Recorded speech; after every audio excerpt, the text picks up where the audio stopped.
You're listening to Carlow Connects, a local business podcast keeping us all connected. Available now on all major podcasting platforms.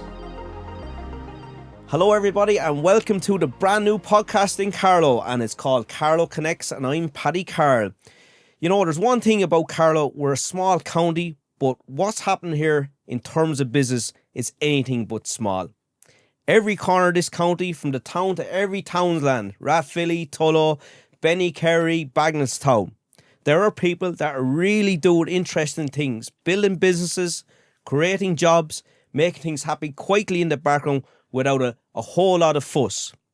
And what I love about all of this and in business is that everything connects us. One business feeds into another. One person knows someone who knows someone else.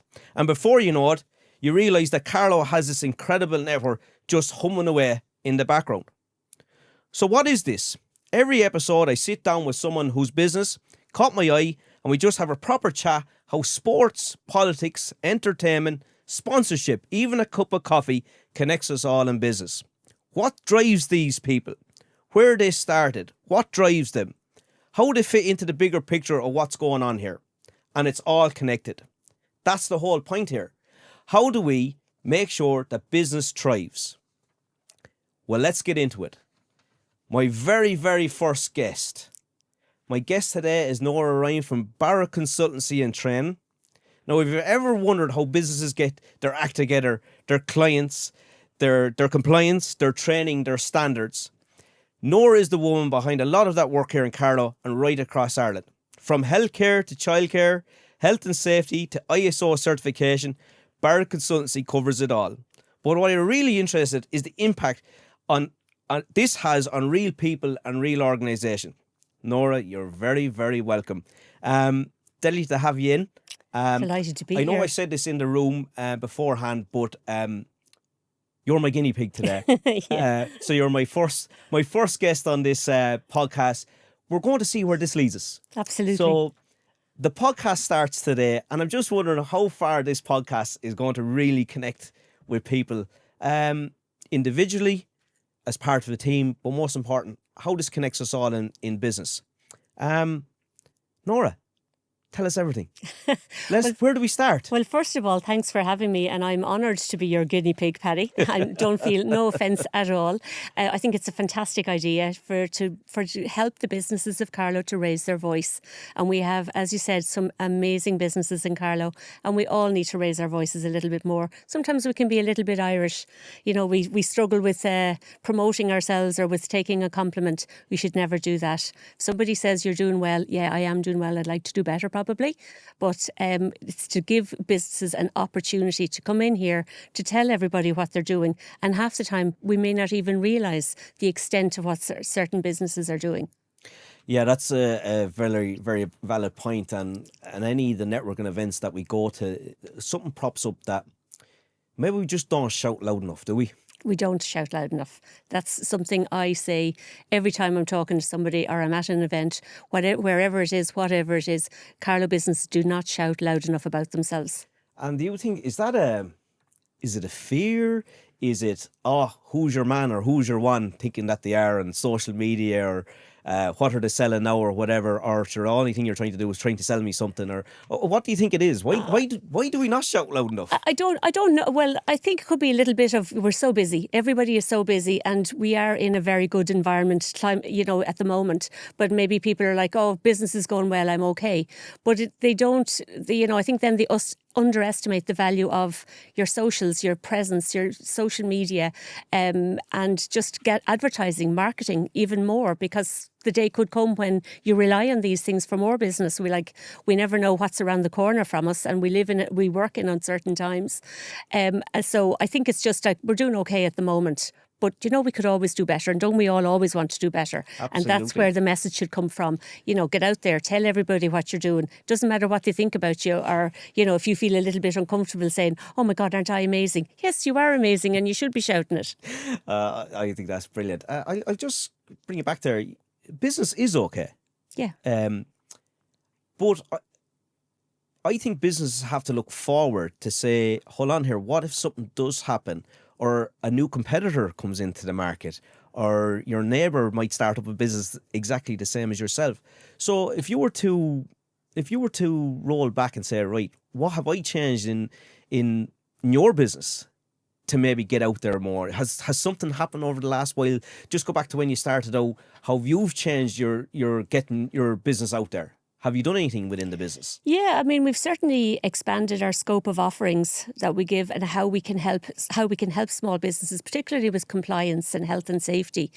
Then we work with an awful lot of community enterprise schemes as well, our community employment schemes, whereby, you know, we're helping people to achieve their accreditation in healthcare and childcare if they're trying to maybe get back into the workplace. It's all adult education, and maybe somebody's been at home looking after an elderly relative, or they've been raising their children and now they're at a stage where I'd like to get back into the workplace.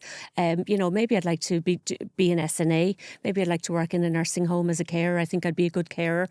But I haven't been to school. I haven't been to college. I haven't been in education for a number of years. And it can be daunting for people and a frightening place to be. So we're handholders and very proud to be handholders. We pride ourselves on the customer service that we offer to our customers. And when we secure a contract or when we secure a new client, we will keep them. Okay. And that I'm very confident of. I have an amazing team. As I said, if somebody is struggling with their workload or with the content, our tutors are extremely patient. You know, we help everybody every way we can to ensure that we get them across the line, and we enjoy a 100% success rate. I've been at many a business mentoring session, and the coaches obviously say to us, can you in a few short words give me a summary of your business and, you know, why I would go to you, or what problem do you solve? And I think what we're trying to do is, as in business, we're trying to tell the other side, or your people that's buying off you, because people buy from people. Can you give us a little bit of a synopsis of what you do, and where does it lead to, and who is your main business come from, or where do you mostly do your business? First of all our learning is now blended. Since COVID, so everything is now blended online learning. Healthcare, childcare, health and safety would be probably the largest sector of our training offerings. We also offer compliance services for small and medium enterprises who might want to implement, say, a quality assurance accreditation like ISO 9001 or Environment 14001. You know, whatever compliance requirement they have, which is now getting more and more prevalent for businesses that are tendering, particularly with government departments. If you want to get into the American market or the European market, they will ask you, you know, what certificate of compliance for quality assurance do you have, for environmental sustainability. So we have more and more clients coming to us in that regard. I mean, in general, I find with compliance clients, they might say, I have to do this. You know, they're kind of coming a little bit unwillingly, but they know for their business, if they want to expand their business, they need to do this. So again, we're handholders. I have some excellent auditors on board, and we will bring them from the start of their journey to the very end. We'll ensure their certification. We will help them write their policies and what they need. Likewise with our learners, you know, whatever help they need to get them over the line, we ensure that they get it and that they are successful. Okay, that's very interesting. And is your client or customer, is it B2B or B2C? A lot of B2B. B2B, there is a lot. Business. Yes, okay. There is, yeah. Sorry, folks, it's going to be a lot of acronyms here, but we're going to try. I'm trying to make this a little bit simpler for people, just to hear what really goes on in the background. So, Norah, I want to advance my career, and whether that's in the HSE or whatever, or abroad, and I want to upskill, we'll say, something in health. You might just give me an example of a health course, if you know, what do I do, and how simple is it for me to get onto that course and to get that certification? Yeah, well, the first point of contact, when you contact the office, you know, the girls will take you through what you need, the minimum requirements, and we'll start you off on to become a healthcare assistant, to work in a HSE setting. You'll need a major award in healthcare, level 5. That's your minimum and it's QQI certified. Okay. So there's 8 modules within that. So generally we'll start somebody off on a nice easy module like communications, just to ease them into the training before we come along with any medical or care, the older person care skills. But we'll bring them along the journey gradually. We try and keep them with similar tutors, or if they can have the same tutor for several modules that they get comfortable with. And then it generally, something like that would probably take a year, maybe a little over a year, depending on the ability of the learner in question. And they'll receive their certification. Now, in the meantime, a lot of places, like a lot of nursing homes, they will have the opportunity to work because they're working towards their accreditation. They don't necessarily have to wait a year before they can apply for a job, which is a huge benefit to them also. And if I was that person within a business, would you normally see that the business would pay for that person to get upskilled more, or would you see the person taking on that course themselves to better themselves, or what? A lot of the time, the person would be paying for themselves, or unless they're in a community employment setting, if they're in, and they have a supervisor there, they might get part funded by the Department of Social Protection. In some cases, if they have a supervisor in work, they might decide that they'll pay half. So they'll ring us and they'll say, right, I'm going to pay half that, and they're going to pay the other half, depending on the arrangement. But a lot of people pay for their own as well, So it's open for all. Oh, it's open for everybody, yeah. And I think that's the most important thing, is that, and the week that's in it, with the Leaving Cert coming up, and especially for the younger people listening to this, and me and you know, Norah, the Leaving Cert doesn't define anybody. I think I got less than 300 points in my Leaving Cert, got to college and did all that kind of stuff. But for that person doing a course with yourselves through the relevant bodies, are they guided along during that course? So some people mightn't be very academic, but they have the right personality, like regarding the communication, all that. Are the courses, are they helpful to these people to get through them? And is there help there to get them through these courses? Yeah. That's exactly what we do. When I say we're handholders, that's exactly what we do between the team in the office and the tutors, whatever they need to get through that course. And that's the beauty of of being a healthcare assistant. When you talk to somebody, when you get the first phone call, they say, I think I'd like to do this, I think I'd be good at it. Instantly, you'll know by talking to them, how engaged they are, how much do you really want this? And you know who's going to be a good carer. But yeah, and they might struggle academically, and they might think, I haven't written an assignment or had to do an essay since I was in school, many years ago. And that's okay, because we'll help them with that as well. It's not about the quantity of what they write, it's about the quality of what they write. And our briefs, like we would have an assignment brief done for every module, for every assignment in each module. So it clearly defines where you can pick up your points. We will help them with that. So, if you answer this particular point of the assignment brief, that could give you up to 10 marks. So put as much as you can into that. There's no point in putting waffle into it. And the tutors are the same. They help them as well. They really guide them with that. They can submit, they can submit something like, this is what I'm thinking. This is the assignment I've written so far. Have a look at it, see what you think. The tutor will come back with feedback if they want to finesse it even more, or if they want to start again, or if they're happy to submit. So yeah, as I said, customer service is everything it's everything we stand for in Barrow. It's looking after all our learners and making sure that the journey is as easy, as pleasurable and non-stressful as possible for them.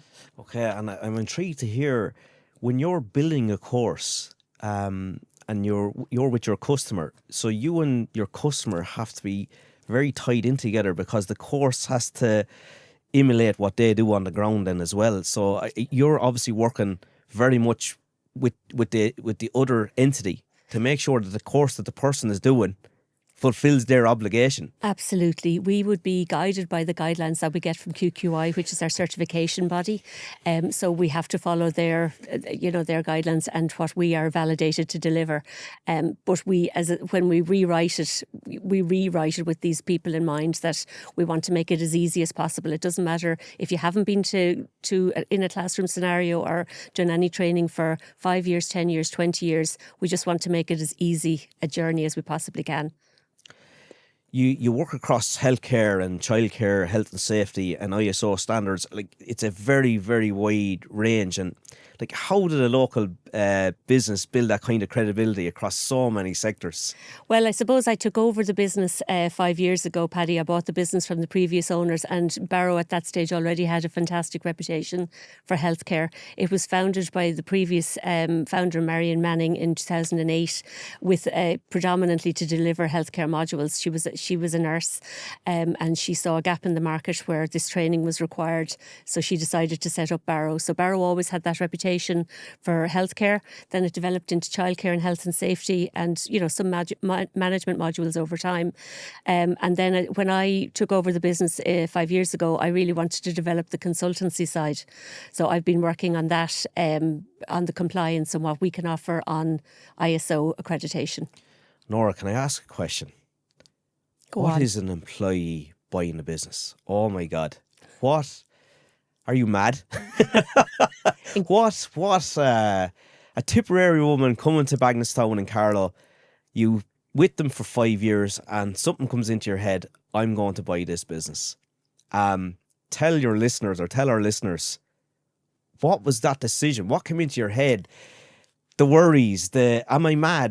Did all this come through your head? Oh, absolutely. I mean, when I knew the business was going to be sold, I had worked with them for 5 years, and I thought, I can do something with this. This is a great little business. It was well run. Marion and Joe Manning were exceptional employers. And I felt I could continue that and hope to build on it a little bit more myself. I knew I had to go for it. Just something in me said, yeah, I can't let this pass by. Let me see if I can secure this. So I did. I contacted them and said, look, if you're going to sell the business, I would like to make an offer. To which Joe replied to me, well, then no other offers will be considered because we know you look after the staff. Okay, and at that stage, how many employees was there? It would have been 5 or 6 in the office. 6. Yeah. So now you were changing to be a colleague to now being their boss. Yeah. Was that a big transfer within the office environment? You'd probably have to ask the girls that. For me, it was quite easy. I knew the calibre of the ladies that I was working with. I knew their expertise, and I am very much. I had previously worked in a previous environment, Paddy, where it was very toxic. And dare I say the B word, but bullying was the norm on a daily basis. And I was very unhappy there. And I was always very grateful then when I did get the opportunity to work in Barrow and to work, to realise that, gosh, there is life after, there is nice places to work, there are nice people out there. So it was kind of one of the really important things to me, and which remains to this day, is to look after my team as best I can. Because I believe if you look after your team, they look after you. Oh, 100%. Yeah. Absolutely. And you now are thrust into a position where you now become a leader. And not only a leader, but every Friday when wages have to be paid, VAT bills have to be paid at the end of every 2-month cycle, or whatever way your business runs. To have that pressure put on your shoulders, was it something that you took, oh my God, or was it, it's a part of business, I'm ready for this? Yeah, it's terrifying, because a part of you is saying, God, supposing I fall flat on my face here and it doesn't succeed. And I always say also that, like, being a business owner can be a very lonely place, because you have those people waiting for their wages every Friday, and you need to make sure that the funds are coming in and that there's a contingency there. And, supposing this happens, or supposing we have a recession, you want to make sure that you're in a position where you can, save those jobs and make sure that we have enough going for us that we'll continue, we can survive it. So yeah, it is terrifying. It was absolutely terrifying. I hadn't done anything on this scale before.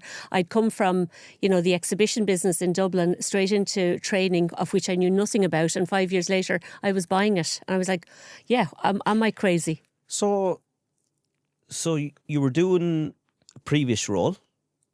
You land into an educational kind of a role with no experience.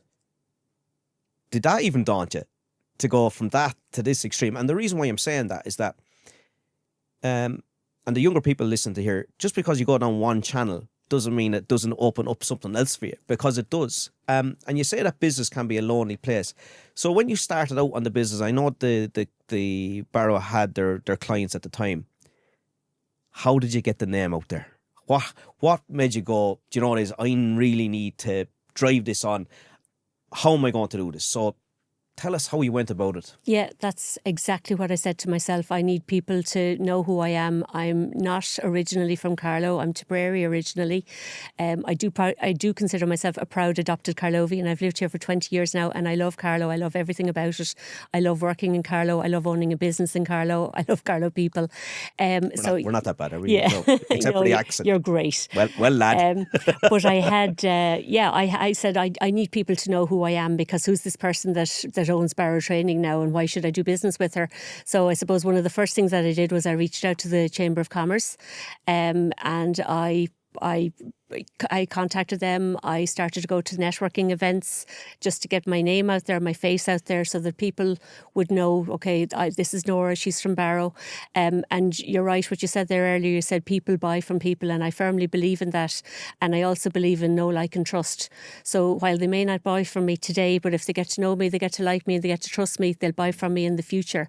And that's what I set out to do, to build, to strengthen the reputation of Barrow, to get my name out there, and to get people to know, like and trust me and do business with me. And so far, I think I'm doing an okay job, Paddy. You're doing okay. You're well able to talk, Norah. That's no problem at all. Norah, you mentioned a word there, networking. And if I go back a couple of years when we started a business here, when you went into a room to network, you were that person on your own, because you're a small business. You mightn't have any employees. You might be only that person. It's quite daunting to walk up to someone and go, hello, my name is Norah and I am whatever. Did you find that a challenge, or did you say, do you know what it is? Feck this. I'm going in here now. If I want my business to survive, or if I want to grow, I've got to do X, Y, and Z. What does it mean to you to walk into that room? Like, do you just walk into that room now and go straight to whoever, or do I have a person in mind? I look at maybe the attendance list, because sometimes at networking events you might get the attendance list, or you may not get an attendance list. Is there something that you look out for, or is there a certain person that you go find in the room, or it is, you know, it is, I don't care who I talk to? I don't care who I talk to. Yeah, I mean, obviously, when you're networking now in Carlow, I know so many people now. You walk in, you're going to know somebody. It's easy to start networking, and it's a dirty word because we don't like that word, but it is exhausting, especially if you walk into a room and you don't know anybody. So, and in that case, I will just go up to somebody and say, "Hi, I'm Norah. I'm Carlow based, you know, if it's something in Dublin or wherever, and just start chatting." But it is like, if you want your business to succeed, you want to grow and expand your business, people are nice, and people are good, and the chances are that the person that you go over and start talking to is waiting for somebody to talk to them, or they're wondering, who will I approach and say hello to? So they're probably in the same boat as you. You know, there's nobody going to say, I'm not going to talk to you. So just grab the bull by the horns and go over and say hello, and put out your hand, shake hands, and, you know, see where you go from there. Would you have a business card with you? No. No. And is there a reason why you don't have a business card with you? Just that I don't do printed business cards anymore. Okay. I'll generally share on LinkedIn, or send a number, or, you know, just don't. I find I was at an event once, actually, when I did have a business card with me, and the person I was handing it to was from a financial institution, and said they're not allowed to accept business cards anymore because it doesn't feed into their sustainability program. And that kind of got me thinking, and I thought, you know, like, how many times do we get a business card and you can put it back in the drawer in the office? Do you ever pick it up again? Whereas if you're following somebody on LinkedIn, you know, LinkedIn is a great platform. And there's I met him last night at that event, or I met her yesterday. I'll follow them, and, you know, you link in that way if there's something of interest. You mentioned LinkedIn there. Are you active on LinkedIn? Yes, I am. You're quite active. Yeah. And have you found that's been good for your business? It's to keep the profile out there. Okay. Yeah, it has definitely helped. But I think, business people are always on LinkedIn. It's a good way. If you want to promote something about your business, it's the best place to be. People do business with people they like and trust. How do you actually build that trust, Norah? Especially earlier on in the conversation, or you've just met someone for the first time. Is there a rule of thumb? Like, is it 4 touches, 10 touches? Is it 5 phone calls? Or is it speak to them today, wait a couple of months and touch base again? Or where can you build that trust without being, what would they say, being a scald? Yeah. Being too forceful Being in there. too Yeah, forceful, yeah. absolutely. That just comes in time, I think. I don't agree in the forceful approach because I don't like it myself. And like when you are trying to build your business, you keep showing up, keep going to these events. And that's how that's how people will get to know you and eventually they will get to trust you. I'm not a hard sell person, I have to say. I don't do cold calling. But I do think that if you keep going to different events in your locality in Carlow, and you get to meet very similar people. There's a lot of people going to the same events. You get to know each other, and then not alone that, but they might be talking to you. Could be talking to somebody today, Paddy, and somebody thinks of you tomorrow and say, "Oh, do you know what? I can't help you in that, but I know a guy who could, and he's a good business guy. I've met him at a few events. Why don't you give him a call and have a chat with him?" I'm a very positive person. I don't believe in looking at the negative. I always think the glass is half full. So what have you got to lose? Just get out there, talk to people, engage with them. As I say, people are lovely. Carlow people are great. And don't be afraid of it. Just embrace it. If somebody doesn't want to do business with you, you can't help that either. It's not you might not be the person for everybody, but just be yourself, be real. Yeah, I think as business owners, I think being around positivity, it just makes your business shine more than the negativity. And there's a lot of negativity out there. Yeah.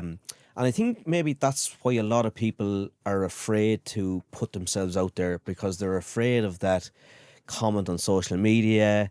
They're afraid of what that person is saying. And maybe they made a mistake. Maybe something happened in the business and the company has walked away from them or something as well. Like, you put up a post, you do a bit of marketing or whatever. If the negative comment comes, is there anything that you might share with someone what they should do? I would ignore it. I would ignore it, because if you look at the level of positive comments that you get on your socials in general compared to a negative comment, and even if you're on a forum where, oh gosh, there's a lot of negativity in there, I would imagine if you dig down a little bit more into that, it's probably the same people that are being negative all the time, and that the negativity we always remember over the positivity. So I would ignore it. I wouldn't worry about it, because if you're doing okay and you're getting a lot of positive comments, that's the main thing. You'll always get the one or two negative. You're a relatively small business, so how many altogether in the business? So there's 7 of us now in the office, and then we have a panel of tutors on our payroll as well, and then we subcontract a lot. Okay, so you said earlier on that you're not an expert in everything, Norah, because you just can't be. So you have employees that work within the business, but you also subcontract out. What does that mean, subcontracting out for you? And just maybe for the listeners here today, how important is that for your business and for their business as well, that you intertwine, individuals outside of your business, bring them in, and then to help you grow your own business as well, but with courses that you can bring in experts to do these things. So how much has that meant to you, having employees, subcontracting stuff out as well? Do you need that in your business? Absolutely, because it helps you to expand your range of services that you can offer to people. As you say, we're not experts in everything, but we are experts in training and training services. So we know how to run training courses and we run them well. However, are we subject matter experts? No, we're not. Some of us are in some areas, but in general, we're not. And if we had to keep ourselves in a small, in just healthcare, in just childcare, it would be a lot smaller business.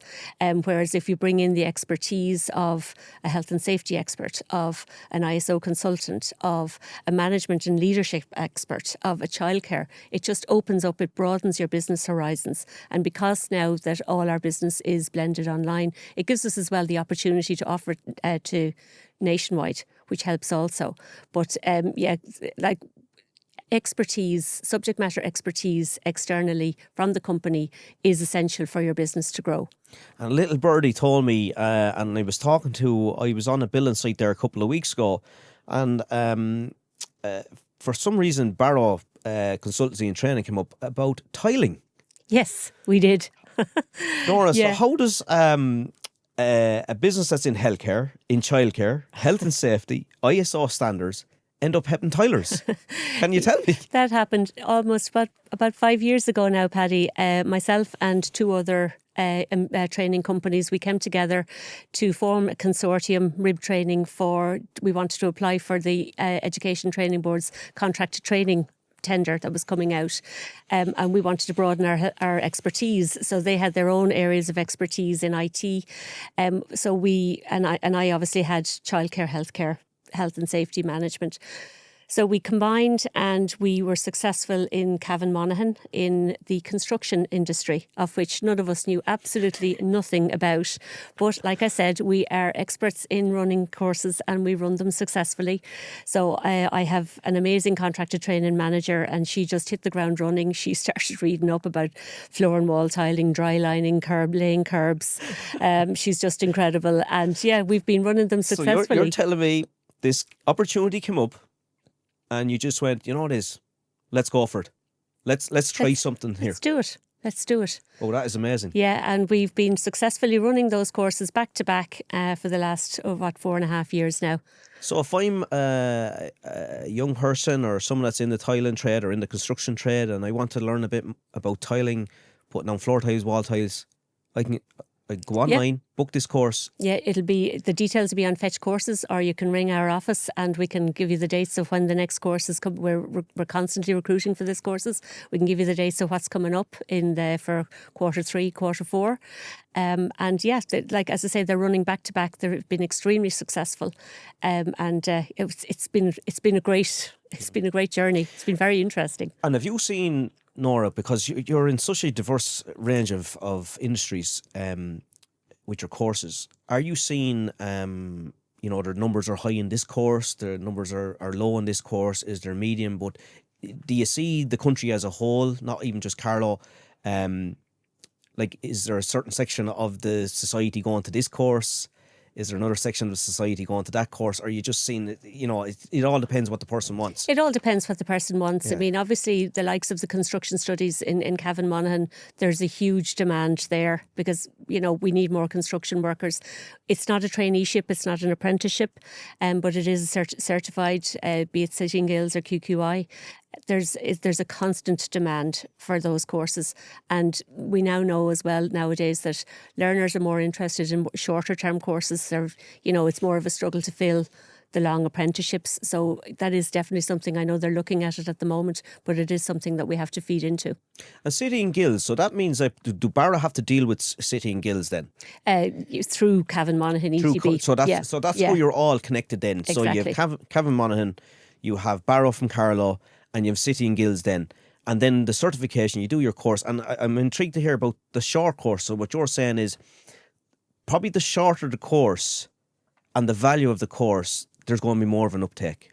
Exactly. Because that's what they want. That's generally what the learners want. They don't want to, it's a struggle to fill the longer courses. Like we have some courses now, like we also do healthcare in Donegal, a full healthcare major award.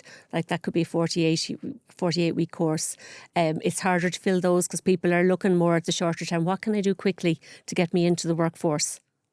Okay.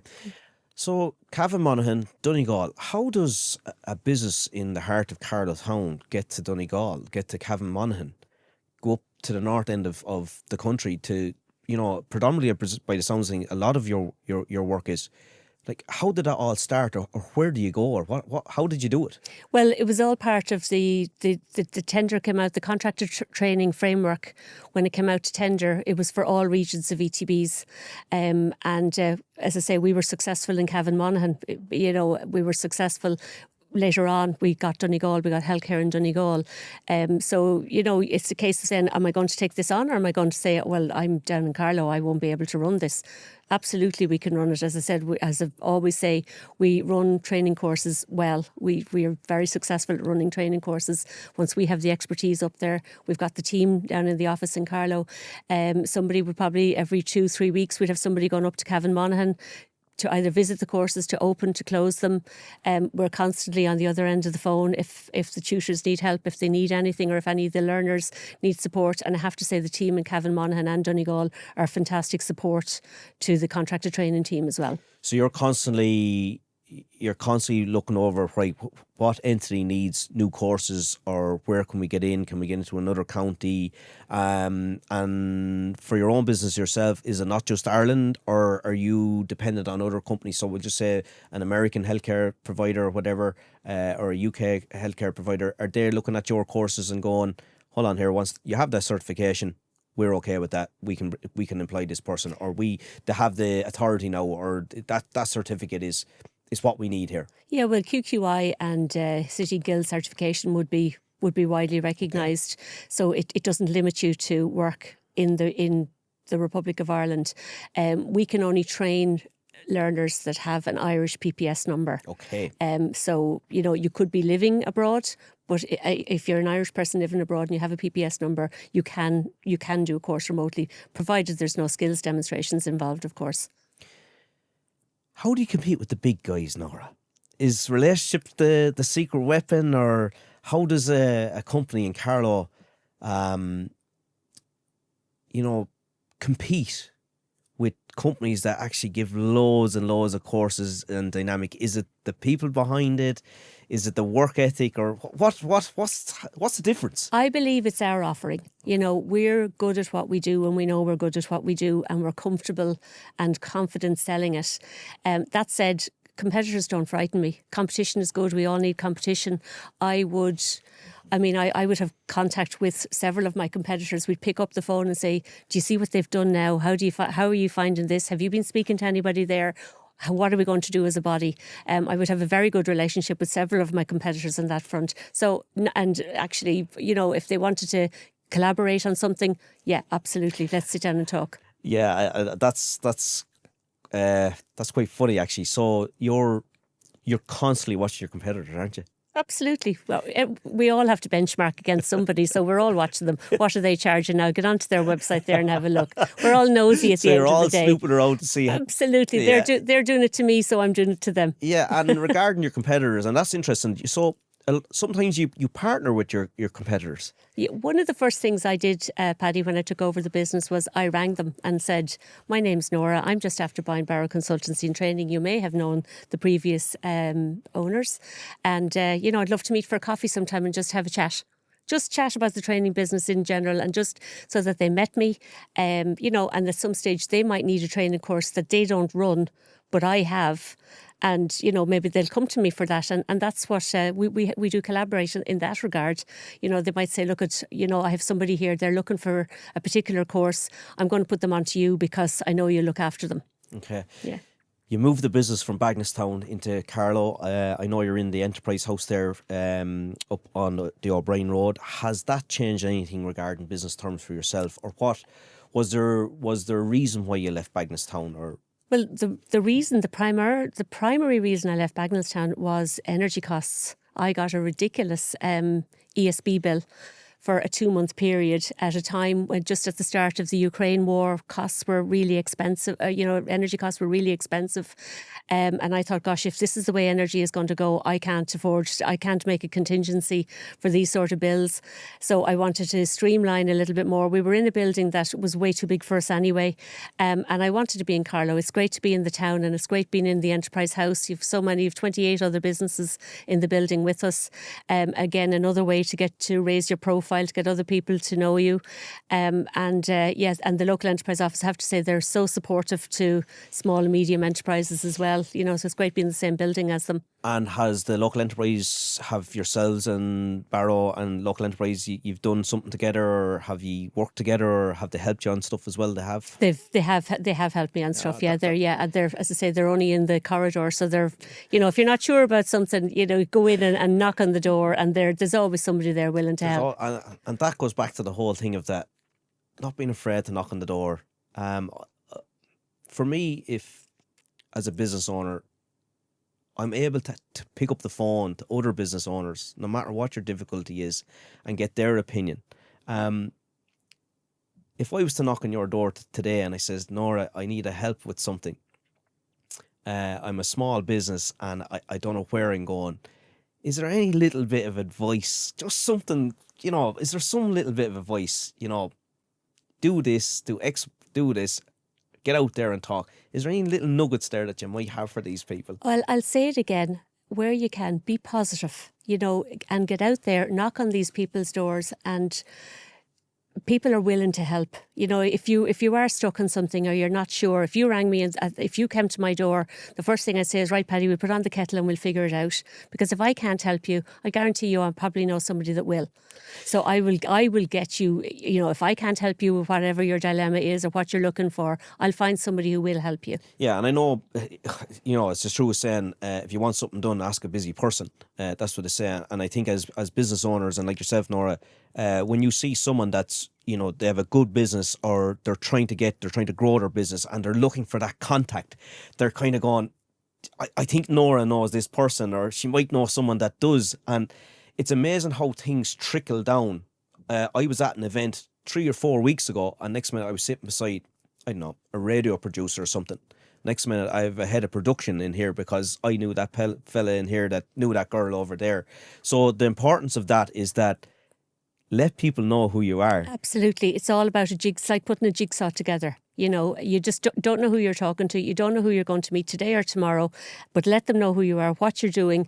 And, as I say, connect on LinkedIn, follow them, that they'll see your posts going up. You can like and share their posts, but it's all about, keeping yourself in the spotlight. Remind them that you're there. They may not need your services today, but in the future they might, and they might think of you at that stage. Norah, when you started your business, when you started being the owner of the business, were you the accountant, the receptionist, the tea maker, putting away the bin and the whole lot? Did you take that all on at the start? I was all of the above. I started off as a training administrator, not knowing the first thing about training, but I knew how to write an Excel sheet, so I could start putting something together. And then I moved on to finance, and I was the training and finance manager. Self-taught in all these things. I don't have any formal education to do any of these roles. I was more or less like an office manager. I was just organising. I was organising the training, liaising with the tutors. If we needed a cup of tea, whatever they needed. We were office coffee makers, tea makers. We did everything. We were a small office, so we all did everything to muck in and to help each other. And we're still like that. If somebody has a particular task or project on and they're getting behind, or they say, I'm struggling a little bit with my workload, right, what do you need? How can we help? We still have that same ethic today. Yeah, I think for people to thrive, if the tools are there for them, it's so important that let them do their job. Absolutely. Your employees, Norah, without them, where would you be? I wouldn't be in business. Yeah. I wouldn't be. My employees are everything, and I will always say that, and I always do say that, whatever event I'm at, wherever I am, if I'm speaking, I will always mention my team, because without them I am absolutely nothing, and Barrow would be nothing. They all bring their own skill set and their expertise to various sides of my business. I couldn't do it without them. I go out and I promote the business and I try and get business in, but they're the ones that are on the ground when the phone rings and you ring up and you're like, I don't know if I'm compliant, or if I need health and safety training, or if I need manual handling for my staff. They were, okay, how can we help you? We'll help you. We can sort this out for you. They are just amazing at what they do. Yeah. Well, I think it's as people that own businesses, I'd be really proud of my employees, because when someone asks them, what do you do? And they say, well, I'm whatever I am, and I work for this company. They are representing the company, and whether that's how they dress or how they talk. And there's one thing I try to instill in the girls and guys here, is that when you pick up the phone and someone rings, that positive messages, good morning, good evening, how are you keeping? Now, the other person at the end of the phone mightn't want that conversation, but I think it's so powerful to just let the shoulders down and go, we're here to help. Absolutely. As I mentioned previously, adult education can be absolutely daunting for so many people. And when you get a friendly voice on the other end of the phone, and they're you could just go, "Oh, I can breathe, I can breathe, I can do this. This person, you know, I've heard the girls, you know, we're like counsellors sometimes on the phones to people, but that's what we're there to do. As I said, we're hand holders. We will make sure that their journey, we'll take them from start to finish and make sure that their journey is as painless as possible. And the girls are excellent at that, you know, it's all about reassurance. There's nothing we can't do. We just have to try. Norah, I see this word here in front of me, ISO 9001, ISO 45001. So you help business get internationally recognised, and the fear comes into me and I go, like, it sounds like a big corporate territory, and is my little business here in Carlow Town, is it well worth getting it? How do you make that accessibility for smaller organisations? Like, how do you make the paperwork and I don't know, is the bureaucracy, is there red tape in all this, getting this ISO? There's a lot. Like, it's not an easy task. There's a lot of compliance measures that you have to reach at it, but it's all doable. If you are just a 2 or a 3 man band, it's all about, I want to expand my business. I want to be able to tender in a broader market. Tenders are asking me, you know, what's my quality assurance? Am I formally certified? What is my certification? If you have that, it's a tick box straight away. And that is what a lot of people are coming to us saying, you know, I want to apply for more tenders. I need this.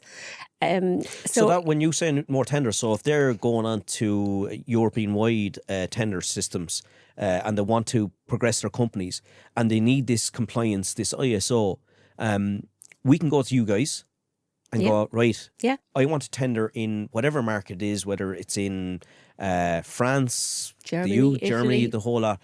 I need to get ISO 9001, I need to get ISO 45001. I can come to you guys and go, right, how do I go about this? Yeah, so, and that's where we'll start. We'll start the conversation about the journey that you're about to have. I have an excellent auditor on board that, you know, we'll have the meeting with the client. We'll sit down, we'll talk to them, we'll explain to them how we can hold their hands on this journey and what we can do for them, the policies that we can help them to write, you know, their SOPs, all the documents that they need, and we can streamline it all for them. What I would find with a lot of clients, Paddy, is that they're probably doing 80 to 90% of the tasks already. They just haven't documented it, and it's all about documentation and recording your documentation. So a lot of that, Norah, a lot of it is in the brain. It's in the head. It's there. It's been done. It's already there. We're doing it daily. Yeah. It's putting it down on paper. We're going to put it down on paper now. We're going to formalise it for you. We're going to make it accessible to everybody in the company, so you're all reading off the same page, literally. And you talk about SOPs. For anyone that's listening, what's an SOP? A standard operating procedure. So what you're doing on a daily basis, you're literally just putting it down on... You're just writing it down, exactly. And if then, in that case, Paddy, if something happens and Paddy isn't in the office today and I don't know how he does this particular task, it's documented. Paddy doesn't need to be here. It might be in Paddy's brain, but it's also written down on a piece of paper now, and that makes us more efficient. So you've just robbed the word off me there, efficient, right? So Barrow Consultancy and Training are just really helping a business become more efficient, to grow your business, to make other businesses look at you to go, this company has their things in order here. How do you find, and you said about time, how long it takes, is business gone very red tapey? Is it bureaucracy? Like, what can we do to make it better? Or what can the other entities do, just from your own experience? There's so much red tape now across everything. You have to be so compliant in so many different areas, as you know yourself, particularly in your sector. And of course data protection is a huge area as well, and particularly then for us, because all our learners, our learning is blended learning. So there's a lot of bureaucracy there. It's all doable and it's all manageable. It's just can be such a body of work to try and implement it. But I mean, unfortunately, unfortunately or fortunately, I don't know, but it's just the way that the world has gone, and we have to have that compliance now. When you're in business, there's standards that you have to meet, which isn't a bad thing either. You know, we've had a lot of incidences that you could draw on from the past where companies haven't been compliant at a cost. So, as I say, it is a body of work. But if you want to grow your business and you want to expand into further markets, it's So we can It's we can essential. complain all day Yeah. about it, yeah. What could we do? but what can we do? Because the European Union now, it's so connected now, and it's a smaller place. Very small. It's a small Um, world. so a Carlow company now today can just go all over Europe very, very quickly. And we have so many of them that are. We have so many success stories around Carlow, and it's great to see. It's great to see that market opening up for so many. And would you talk about costs there in business, and we always see the negative comments of businesses closing. We've seen it here in Carlow. We've seen businesses close. We've seen businesses opening, and you see people saying, "Well, if the rates were lower and electricity was this and whatever was that." What's your own feeling on running a business? I mean, we all admit the rising cost of doing business is a problem for business owners. It's a concern. Rates, I wouldn't. Yeah, okay, we all have to pay rates, but you know what your rates are. You budget for your rates at the start of the year. What we don't know about is what's going to happen down the line.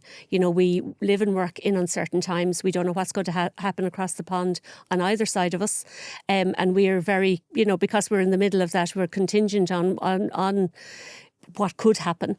So as business owners, we need to be more cognizant. You need to have a contingency for if something did happen, how would we survive it?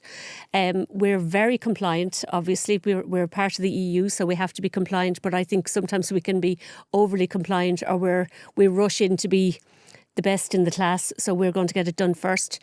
I mean, between auto-enrolment, employer pension contributions, energy costs, we don't know where they're going to go. They're all costs that the employer has to absorb. Most employers can't turn around and increase their prices willy-nilly. It could be like that they're in a structure, they're in contracts that has to come over a period of time. So it is a concern for businesses, but we have to, again, you've got to be positive, you've got to be confident, look on the bright side. Like, let's not think about, we know a recession will come. That's absolutely an inevitable thing. We just don't know when it's going to be. So you can't work day to day thinking, is it going to be tomorrow? Is it going to be next week? No, it's not. But it will come at some stage. We just don't know when. But that's where opportunity comes in, where, and I think the biggest fear that we have as business owners is that, should I wait or do I go now? And I think I like to Steve Jobs and all these from Apple and all these kind of companies. It's like, you won't know until you try it. So go for it. I know it's easier said than done. Yeah. Because there's capital involved, and it's like an employee the way you were, no different to myself. Wake up some morning and go, I'm going to hand in my notice and I'm going to start a business. But I think the biggest risk that we don't take is actually go and do it, because we can talk and talk and talk, but there is so much help out there from Carlow Leo, especially here in Carlow. We've Carlow Leo, we've Carlow County Council, we've Carlow Chamber as well, and the whole environment around that. And I think once you get into, and I don't like the word, but the ecosystem. Yeah. Once you get into the system and you get to meet businesses, we're all on the same path. Absolutely. To grow our business. I'm a firm believer, Paddy, that opportunity comes to pass but not to pause. So when opportunity comes knocking at your door, don't let it pass. I mean, embrace it straight away. If you can, if you're in a position to make that leap, then make the leap. And you're dead right. We have fantastic ecosystem here in Carlow. We've huge collaboration between the local enterprise office, Carlow County Council, and the Chamber of Commerce, and they all feed into each other, and it makes Carlow a stronger and more vibrant community as a result of that. And as business owners, we all like to shop local. And it is unfortunate, yet we have lost a few businesses in Carlow Town. But that's where the whole feed into shop local, support local, keep the money in local people's pockets. I mean, online trading, while it's fine for some retailers and, some of our own local retailers, unfortunately, there's a broader spectrum of online shopping that does affect our local traders, and that's the most important. And what you've said there is so important. So, like, even to buy a set of pens or to buy paper, when you're buying that off a local company here, that's paying someone's mortgage in that business. Yeah. But they're buying it from someone else, hopefully locally as well. So you're trying to get it mixed around. And that only leads to then that you're going buying a cup of coffee somewhere. You're buying a sandwich somewhere locally as well. You may go for dinner somewhere as well.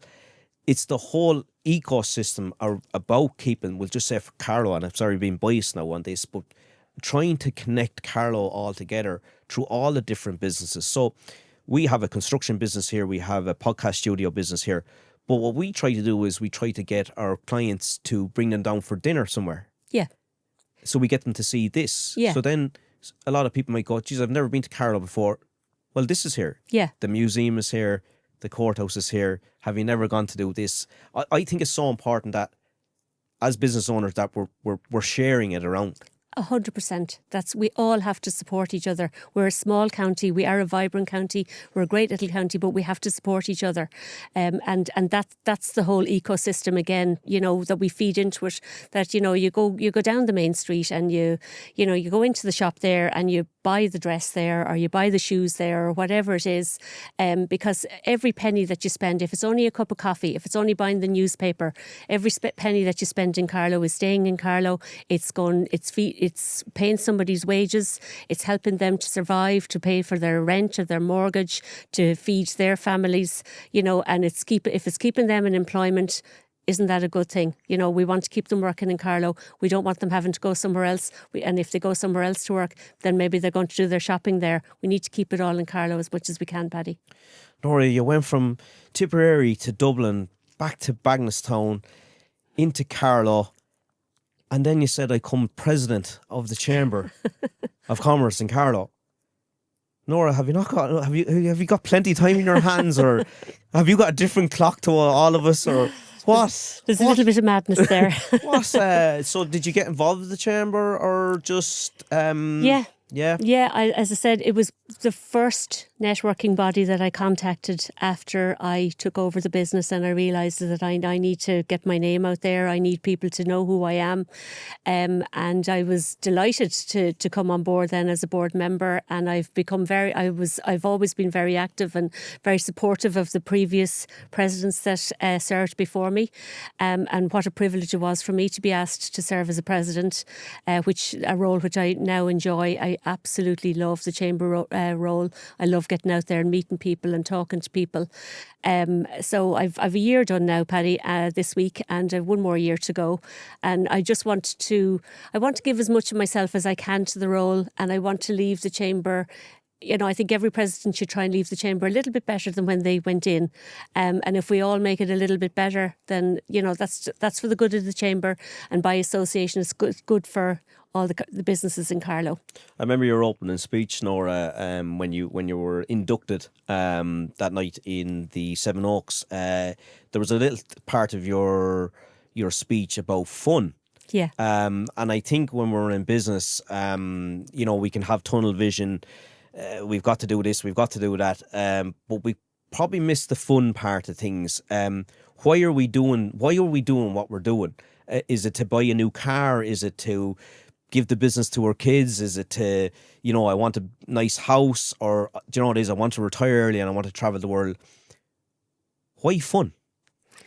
Because we need to enjoy ourselves as well. As I said, I'm a very positive person, and it's my ethic. That's the way I am. If I go in and I meet you, if I don't know you, I'm still going to try and bring a little bit of maybe devilment or a little bit of fun to things, and see, again, it's all part of showing people who I am, that they might, do business with me at some point in the future. So yeah, we should have fun along the way. We're doing it because we want to have a nice house, because we want to, our children to be successful, because we want to buy a new car, we want to go on holidays, we want to retire maybe 5 or 10 years earlier than we should normally. But why can't we enjoy ourselves and have a little bit of fun along the way? And who doesn't like a bit of fun? And that comes into a connection of entertainment. Yeah. Right? Mm-hmm. And I see personally from my own thing, when I'm at events or whatever, how talking to someone about sport, how that opens up a conversation. Yeah. That I might know this person, but they might be from, Kilkenny, they might be from Cork, they might love Gaelic football, they might like, they might love soccer, but there's always something. You go into entertainment. Who is the MC at this gig tonight? Oh, I've seen that person before. Then we're into politics. What's happening in the sphere now? But there's always a connection where we go, whether it's negative or positive. It opens that conversation to go, oh, and you also do this. Yeah. And absolutely. And I think it's about, see, when you go networking, like, and I do know that networking is a dirty word. None of us like it, but it's not really about, you're not going out there and introducing yourself and selling your business. You get out there and you introduce yourself, and then you sell your personality, I think, so that you can have a conversation about politics or sport. It's about having a chat. So, not necessarily going to do business tonight with that person, but they say, God, I remember I met her and we were talking about what's going on in the government at the moment, or we were talking about Tipperary hurling, which we won't say too much more about that at the moment. But, but it's about like, I can reach out to this person. Like, I can't stress it enough. I honestly believe, Paddy, it's all about personality and getting your personality out there and letting people get to know you. And it will come, the business will come, and don't be afraid of that. To anybody that is thinking about making the leap, and you know this yourself, at some stage, if you make the leap, it is terrifying, but do you know what? Just go for it. If you're in a position, go for it. Don't let that opportunity pass. What's next for Barrow Consultancy and Training, and where are you taking the business? Where is it going to go? Well, are you happy enough where it's at? I'm very happy where it's at, but we always want to do better. So, hopefully there'll be more contracted training frameworks coming to tender. We're not sure what's going to happen there at the moment. On a business level, last week we just received our own ISO 14,001 and 27,001. So I'll be starting to promote that. Is one of those waste? Is what's 14,000? Environmental. Yeah. And then the last one is for IT. Okay. Yeah. So you need certification now for. You might just elaborate on a little bit on that? Yeah, I mean, that was a tough one. I don't mind telling you that. That is a tough one for compliance. But, as our business is primarily now blended learning and we have our own learner management system, we invested heavily in the Moodle learner management system. Okay. And we're constantly upgrading that. So people's data is in there, and I wanted to show compliance on that because we are so focused on online blended learning. So that was an important one that I really wanted. I just felt it feeds well into our business. So we got that last week. It's very policy heavy. There's a lot of clauses there that has to be individually addressed. It was a lot of work, but it's something I felt very strongly about and very proud to have achieved that. And you would have had experts to come in and have to look at all this for you as well? No, I did this myself. You did it yourself? I did it myself, yeah, because it's my company. I did this myself. Very good. Yes, I did, yeah. And would you have needed help like somewhere along the way? Well, I have had two external audits from the certification body. Okay. So on the first one, they guided me like on what, okay, you haven't hit this at all, or you're going in the wrong direction here, or this needs to be addressed. You've an awful lot more work to do here. But each and every piece of it, I took on and I did it myself. So with another international standard and two compliance, more. Two more. That now opens up other channels, I presume. Well, it all feeds into what we do ourselves, and I mean, if I'm upgrading my standardizations, it just goes to show other businesses that I can help you do this as well, and that's it's about confidence building for other companies and hand holding, as I say, and I've gone through this process myself, so I can help you do it now. I'm looking for a job with Barrow Consultancy and Training. Mm-hmm. What are you looking for? What am I looking for? Well, we have to have the right fit. We're a small office. We're just in one office. It's an open office. I don't have, I believe in an open office approach. So I need to make sure that it's the right personality that's going to blend in with all of us, and that becomes obvious fairly early on. And is that a conscious decision that you've made regarding having an open office? So you don't want cubicles. You don't want to close the door. You want that open, and yourself is in an open office then. Yes. So that means totally open I'm door. here Open door policy. We've areas that we can go to when we need to have a conversation. We'll schedule a meeting and we'll go elsewhere. But other than that, we're all in the same office. If you hear, okay, Paddy's after having a difficult conversation over there, do you need help? Do you want me to take over that? Do you want me to ring back that person and have a chat with them? What do we need to do here? Or we just get the head down and get the work done. But it's an open door policy. And do you find that's been good for your business? Yes. Yes. It works for me. It works for you. It's not for everybody, probably. And people say, you don't have your own office. I say, no, and I don't want my own office. It works for me. And you feel that your employees then they're more connected then with you and connected with the business and connected amongst themselves. Exactly, because we know what's going on. And, if you've got somebody new there, if somebody new in the office and they're answering the phone or they're answering queries, and they hear us talking, they hear the other people talking, they know how to answer a query then. Or I heard, what do you mean there? I heard you saying that. How would you do that now? Or what do you mean? It helps us all. Is there a certain trait in a person that, if you were to employ them tomorrow, is there anything that you look for particularly, Norah? No, I don't think so. There's no hard and fast rules. As I say, personality and the ability to talk to people and to be able to put people at ease. There's no formal qualifications that you would need because we give 100% full training to anybody that joins the organisation. It's all about, it's online, it's training on the online management system, and it's just being able to talk to people and reassure them when they pick up the phones. They pick up the phone and ring your number, then you want to give them the attention that they deserve for doing that. My God, I think I could be a giant egoist tomorrow. And so when that person comes in, you're trying to make them feel a part of the family. Yes. That when you come in here to work with us, you are important. It doesn't matter to us your title. It doesn't matter to us your qualifications. If you've got the right attitude and the personality.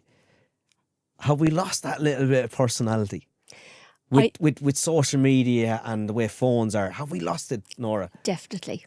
I think socials are great for marketing your business and for getting a message out there or for reminding people that you still exist. But there is definitely a little bit, I think, a loss of the humanity, I suppose, or the personal interaction, which we could probably, probably all have a refresher on that, because we can all get very bogged down in our socials or on even at lunchtime on the phones, look and see what's after happening on Instagram, social, TikTok, Facebook, whatever social you're looking at. There's definitely a little bit of a lack of that.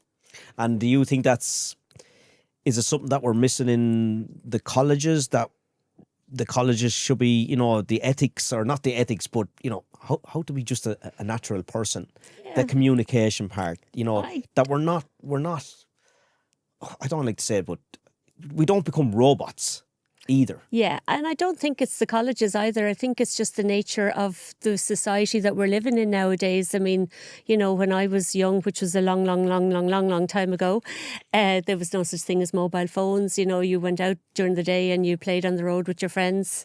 You didn't, there wasn't back-to-back television. It probably didn't come on till 4 or 5 o'clock in the evening, and you weren't allowed to watch it then anyway. But there was definitely more human contact. Summers were spent playing, being out on the road. There was no such thing as computers or anything else. So I suppose, it's just the way that society has evolved, and it's the way we are now. It's just the way society is. It's nobody's fault. It's just the way we've evolved. For any business owner or anyone starting out that feels isolated or unsure where to turn for help, what would you say to them about the value of reaching out and building the right connections? Oh, look, it's essential. If you want to develop your business, start a business, expand your business, whatever you want to do with your business, you've got to get out there. It's not going to come and knock on the door and say, here, will you help me out? You've got to put yourself out there as well. Put your name on the line, put your business name on the line, and get your message out there. So join the networking groups, join the chamber, go to the local enterprise office, see what's on offer. There's so much help out there and support, but you've got to go and reach out to people. And just for businesses where the phone is non-stop ringing, Asher, I don't need to, we've never had to market, we've never had to go out there because the business Yeah. coming anyway. Is that a dangerous territory to be in? Very dangerous territory to be in. I think the complacency is not a good place to be. And as a business owner, if you're complacent, do you not want to build your business a little bit more anyway? Do we not always want something else? Is there not a bit of the more monster about us? I have this now and it's great, but I want more. Okay. I wouldn't be. I'd be worried about complacency. I wouldn't like to rely on it. No, I don't think you can be complacent, because if you're complacent, your competitors will see it. Yeah. And they will thrive, because we all want to be number one, whatever thing we try to do. And I think that you've got to be always on the lookout to say, right, can I bring in something new into the business? I'll try this or I won't try that. But if we don't try it, how do we know? How do we know? And I mean, I'll guarantee you, if you become complacent, your competitors aren't complacent, and they're looking. They do see that you're complacent, but then you're not. You're not current to them, or maybe a threat to them. That if you're like, I'm happy with my lot now, they're going to go on and do something else. And that could be an opportunity missed as well. Absolutely. Finally, we're here. What's the one piece of advice you'd give a small local business here in Carlow who wants to grow but doesn't know where to start? I'd say call Barrow Consultancy Training and see how I can help. No, if you want to start a business, if somebody wants to start a business, I'd say the first port of call should be the local enterprise office. If you're not sure if you're compliant insofar as, do you have the mandatory training that all your employees should have? We can help in that regard. And if you're not sure where you're going, what you're doing and how to go about it, talk to somebody. Even in the chamber office, like we offer mentorship for businesses that are starting out. So we will pair them with a board member that could guide them maybe in their journey. There's always somebody out there willing to help, and just don't be afraid to ask. Don't think you're on your own because you're a business owner. Reach out and talk to other business owners, because we all learn from each other. Yeah, we do all learn from each other. You're in a consultancy and you're in a training, but I've been at things where you've spoke, Norah, and I've picked up little things from you. So always be listening, because we'll just say, for instance, if you go to an event and someone financial is talking at it, or an accountant, they might say something about, well, a rule is changing and this is going to do X to your business if you don't do that. So these little nuggets, they're being given to you for free. Yeah, absolutely. Yeah, so why would you not avail of them? Any support that you can get, take whatever you can. Norah, we're going to stop for a few moments. We have to listen to our kind sponsors and advertisers on this show. And guess what? They're all Carlow businesses. So we'll be back in a tick. This season of Carlow Connects is brought to you by 3 brilliant local Carlow businesses. Hickson Centra, Potato Market Carlow. Live every day at Hickson Centra with a fresh deli, a cosy seated area, free Wi-Fi, and don't forget to check out their brand new store on the Burn Road. Your local spot for great food and great service. Woods Contract Cleaners and Property Maintenance. Woods provides everything from office and window cleaning to industrial and commercial contract cleaning. And now they offer professional solar panel cleaning too. Find out more at woodscontractcleaners.ie. Green Pro Energy Consultants.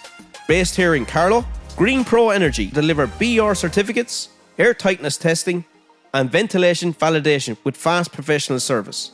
Get in touch at info@greenproenergy.ie, your local energy assessment experts. So we're back, folks. Really appreciate our sponsors. Just to hear from other Carlow companies to avail of sponsoring the show here and advertising. Again, it's getting the word out there that you are here, you're in the town, you're in the Townsland, you're in Rathvilly, Bagnallstown, Tullow, and you want to get your name out there. Well, hopefully Amplify can help you out with that. Give us a shout here at amplify.ie. Norah, we're just about finished. I have last question for you. This little thing is called Before They Were Bosses, right? It's something a little bit fun. So because you're running a business, you're leading a team, and you're making big decisions every day of the week, somewhere along that line, whether it's at your first job, there might be a mad story or a moment where you thought, what am I doing here? So Norah, before you were became a boss, or before you owned a business? What was it? Well, do you know, one of my first jobs, Paddy, was when I was living in Wicklow Town at the time, and I was working as a newscaster for the local radio station. And it was back in the days when it was pirate radio. It wasn't even unlicensed, total pirate radio. But I loved it. I absolutely loved it. And I always thought, I'm going to be a newscaster one day. That's what I want to do. So did I think I'd be running a training company and consultancy in Carlow Town? Not at all. But, you know, you never know where life is going to take you. So embrace the journey. You were a woman of a lot of talents, Norah. A newscaster. A newscaster, Paddy. And many years did you do that for? I did it for about 3 years. Did you? I did, on a part-time basis, while I was in school and college. And yeah, loved it. Loved it, yeah. Oh, that sounds absolutely brilliant. Folks, that's a wrap for episode 1 of Carlow Connects. Brand new podcast here in the heart of Carlow Town. And more importantly, it's here in the brand new studio of Amplify, right here in the heart of Carlow Town. Norah, honestly, thank you so much. That was a brilliant conversation. I think great. A lot of people listening are going to hopefully get something from it. There's nothing as better getting it from the people that are on the ground. Well, I hope I didn't put them to sleep, Paddy. That's the only thing. I think being approachable, that's the most important thing. Guys, most importantly for a new podcast is that if you're enjoying it or you want to hear more, please share it, like it, give a comment, whether it's negative or positive. Send it to someone you know who's running a business, thinking about starting one, or just loves a good story. And also, if you're a local business and you want to advertise on Carlow Connects, get in touch with us here at the amplify.ie. We'd love to hear from you. We'll be back again in the next couple of weeks with another conversation, another story, and another connection. Norah, thank you so much. Thank you, Paddy. I'm Paddy Carl, and thanks for listening. You've been listening to Carlow Connects. Keep up to date with the podcast by following us on all social media.